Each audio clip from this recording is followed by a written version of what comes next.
menjadi bagian dari sesuatu hal yang menurut pendapat saya revolusioner ya, pengantaran kargo dari Mekah Madinah ke Indonesia. Bisa diceritakan sistemnya seperti apa, caranya bagaimana pengambilan barang atau pola pengepakan atau kargo barang dari Mekah ke Madinah? Oke, terima kasih. Ini bukan pertama kali yang kita udah bikin. Untuk pasaran Asia Tenggara itu udah kurang lebih 15 tahun. Insya Allah yang ini kita bikin untuk Indonesia, dan pengambilan kita itu di hotel-hotel ataupun di tempat-tempat di Mekah sama Madinah. Nanti dikontak sama jemaah dan kita atur timnya untuk mengambil barang itu, dan barang-barang itu kita akan turut dikasih kartonnya, dibungkus dan diantar langsung ke Indonesia, door to door. Tempoh waktunya kurang lebih dalam 15 hari, jaminannya daripada kami 15 hari kerja daripada hotel langsung sampai ke rumah di seluruh Indonesia, khususnya Sumatera, Pulau Jawa dan Bali Nusa. Oke, berarti sistem yang dilakukan adalah direct ke hotel ya, artinya tidak punya cabang atau kantor ada di Mekah atau di Madinah, begitu ya?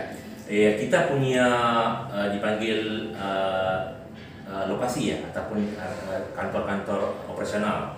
Tapi itu tidak, jemaah nggak harus hantar di situ, karena sistemnya itu kita ambil langsung barangnya dari jemaah. Oke, berapa lama pada saat pengambilan atau pengepakan barang di hotel tersebut kemudian ditransfer atau dikirim ke Indonesia? Seperti yang saya bilang tadi, kurang lebih 15 hari. Itu totalnya, artinya dari Mekah Madinah ketika pengambilan barang kemudian dikirim ke Indonesia? Itu kurang lebih dalam rencana kita dalam 1 hari, 1-2 hari harus keluar dari Saudi. Oke. Setelah kita terima barangnya daripada jamaah, dalam 1-2 hari itu harus keluar. Oke. Berarti setelah di Indonesia di-handle oleh PT Respect begitu ya, dengan kerjasama Pos Indonesia.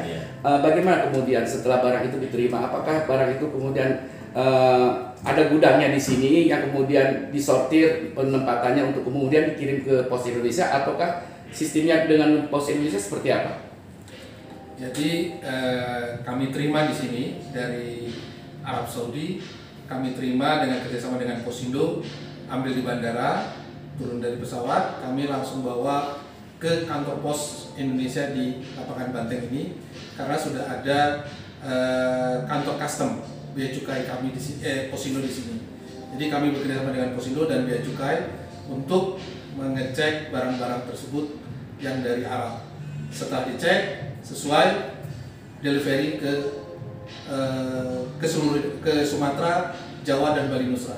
Nah, itu prosesnya sekitar 12 hari sampai ke ujung-ujungnya Sumatera, sampai ujungnya Bali Nusa. Berarti dari PT Respect yang mensortir barang itu kemudian diserahkan ke PT Pos Indonesia, atau dari Pos Indonesia kemudian mensortir barang itu? Yang disortir adalah oleh Pos Indonesia dengan tim kami juga. Oh gitu, oke. Nah, pada saat pengiriman barang itu sampai ke konsumen, adakah pola yang dilakukan oleh konsumen penerima barang di sini untuk mengecek barangnya sudah sampai di mana gitu? Iya, barang tersebut bisa dicek di online lacak, yang di website yang perusahaan bisa, Respect bisa, Posindo bisa. Jadi bisa di 3 aplikasi tersebut, sama posisi itu sudah sampai di mana. Jadi ada 3 aplikasi. Jadi kalau aplikasinya satu nggak bisa ke alternatif yang lain. Dan Posindo pun bisa dilihat AWB-nya itu sudah sampai di mana barang tersebut. Boleh ketahui Bang Zairul, biaya yang dikenakan oleh ke konsumen pengirim barang itu hitungannya bagaimana nih? Per gram kah, ataukah berdasarkan hitungan volume kah, atau seperti apa? Oke, tempo penghantaran itu kan kita kurang lebih 15 hari kerja. Jadi kita pakai pesawat, dan pesawat itu hitungannya bukan volume, dia hitungannya per kilo. Dan rencananya itu kurang lebih di bawah 20 rial per kilonya harganya kasih ke jemaah per kilo. Jadi itu per kilo total, kemudian hanya itu, nggak ada biaya tambahan lain? Yang ada biaya tambahan itu mungkin nanti dihitung daripada pajaknya yang selain itu untuk daripada pemerintahnya. Include sampai ke konsumen ya? Iya. Jadi dari PT Respect tinggal terima barang yang kemudian soal teknis biayanya sudah menjadi biaya include dari harga total yang dikirim ya? Betul. Nggak ada biaya lain. Nggak ada biaya lain. Oke, lanjut. Terus seandainya kita ada berkeinginan menjadi cabang agen, apakah bisakah untuk bisa dikondisikan gitu lah, bahwa memang untuk kirim umpamanya ke GoPay atau apa gitu, umpamanya ada barang-barang untuk jadi anggota dari tersebut gitu. Maksudnya bisa. Jadi mau membantu untuk kita juga buka mitra gitu kan, mau kerjasama untuk pengantaran, pasti bisa, kita akan buka. Oke, boleh tahu dari PT Respect itu sendiri kantor cabang yang ada di Jakarta di mana? Kantor cabang kami, gudang kami ada di Pondok Gede Pak, di Jalan Raya Pondok Gede dekat asrama haji. Oh begitu Itu ya. ada gudangnya. Kantor pusat administrasi kami di Belejo. Hanya di satu aja di Jakarta kah atau ada di beberapa cabang yang lain di? Ada beberapa cabang di Indonesia juga Pak. Ada di Surabaya, Bandung, Medan, Makassar. Gitu ya. Untuk tim armada itu sendiri dari PT Respect sudah seberapa banyak? Artinya untuk mengorganize ini yang namanya kargo kan cukup banyak ya, karena beban dari PT Respect penerima barang untuk diteruskan ke PT Pos tentu kan memerlukan sumber daya manusia. Ya, kalau semua daerah-daerah yang terpencil dan ini kita serahkan ke Posindo semua Pak. Karena Posindo memang jaringannya banyak di seluruh Indonesia. Jadi kita memang bekerjasama dengan Posindo, saling membantu Pak. Untuk Respect sendiri, untuk tenaganya atau total karyawan yang ada? Total karyawan yang saat ini sudah cukup karena juga kita sudah menangani beberapa customer juga, dan untuk kargo yang haji ini itu tadi kita bekerjasama dengan Posindo Pak, sebagian 80% oleh Posindo. Oke, Bang, jaminan 15 hari untuk barang itu sampai dari Mekah Madinah ke konsumen. Sistemnya adalah door to door ya. Yeah. Nah, apabila terjadi ada trouble, taruhlah cacat, itu seperti apa nih tanggung jawab yang diberikan oleh PT Bursa? Pasti kita ada dipanggil liability ya, maksudnya sebarang kehilangan, kerusakan.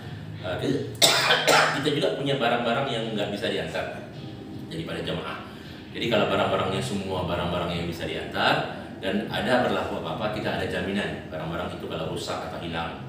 Tergantung hilangnya di mana. Kalau hilangnya di airline, kita akan ambil tanggung jawabnya di airline. Kalau hilangnya di Pos Indonesia, kita akan ambil tanggung jawab di Indonesia. Semuanya kita akan atur melihat kepada nilai barangnya nanti, nilai barangnya dan ataupun beberapa kilonya nanti. Itu akan kita hitung. Barang apa yang diterima, Pak? Barang yang bisa diterima semua barang bisa diterima. Cuma barang yang nggak bisa diterima itu adalah barang-barang seperti air zam-zam dan barang-barang cairan. Itu nggak boleh karena kita pakai pesawat. Barang-barang lain adalah barang emas gitu kan, barang elektronik. Itu barang-barang pasti kalau misalnya itu bahaya ya, barang emas, uang, itu nggak bisa. Barang-barang lain yang nggak dilarang sama pihak berwenang, tetapi masih nggak bisa antar, itu kayak kurma beku. Kurma beku itu kalau diantar nanti kurmanya itu akan cair, dan cair kartonnya akan rusak dan akan jangkit ke karton-karton yang lain. Itu udah biasa, itu barang-barang kayak gitu nggak bisa.